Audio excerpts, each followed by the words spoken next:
Banyak pasien takut kalau lukanya kena air. Takutnya makin parah teman-teman karena terkena air.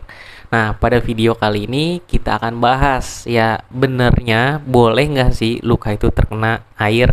Oke, assalamualaikum warahmatullahi wabarakatuh. Balik lagi bersama gue teman-teman. Ya, hari ini akan kita bahas bolehkah luka diabetes itu terkena air. Ya, oke. Yang pertama, luka itu boleh kena air teman-teman.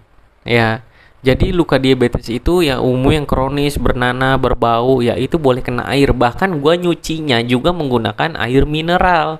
Teman-teman bisa lihat di YouTube ya, teman-teman ya. Namanya perawatan luka peluk. Di sana ada banyak video gua nyuci luka. Luka diabetes, luka dekubitus, luka infeksi, ya. Apakah harus menggunakan NaCl? Ya boleh juga menggunakan NaCl teman-teman. Tapi kalau gue pribadi lukanya besar ya karena lebih ke apa namanya keuangan setiap orang beda-beda, itu biasanya gue gunakan air mineral seperti itu. Jadi luka itu boleh kena air. Nah yang kedua, yang penting itu bukan airnya tapi kebersihannya teman-teman.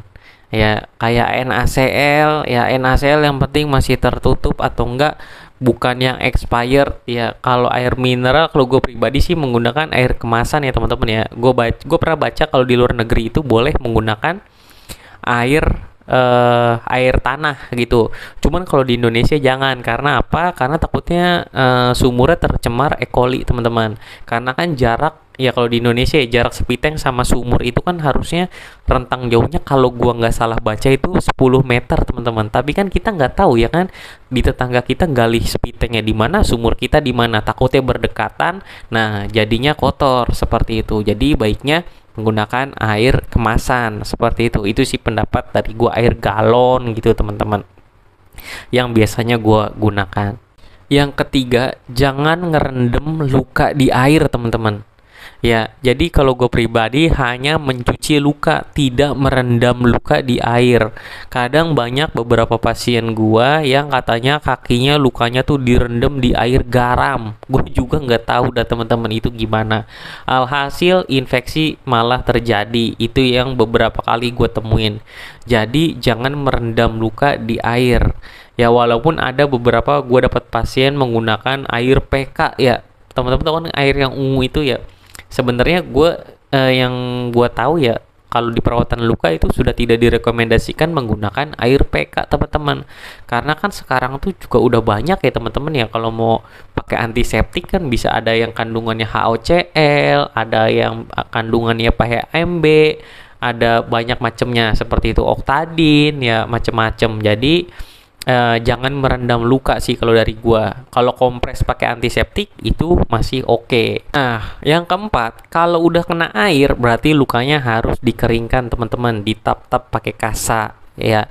Jadi habis itu nanti bisa dibalut lagi seperti itu.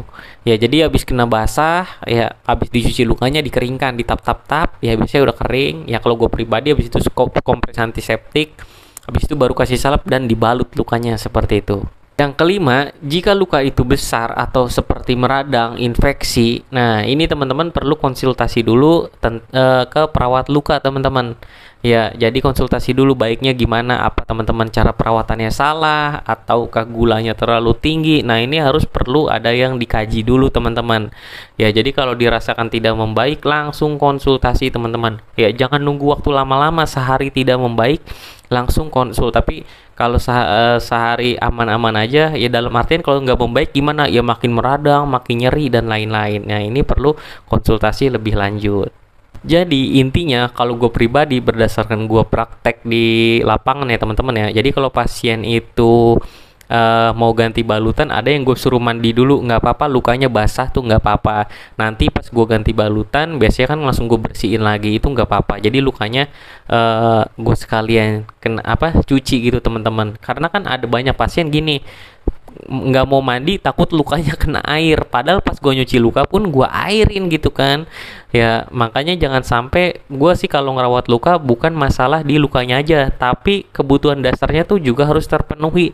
kayak keramas. Kan kasihan teman-teman ya, pasien 2 minggu nggak keramas itu kulitnya pada gatel, kepalanya ya banyak ketombenya dan lain-lain, bau berminyak, lengket kelihatannya.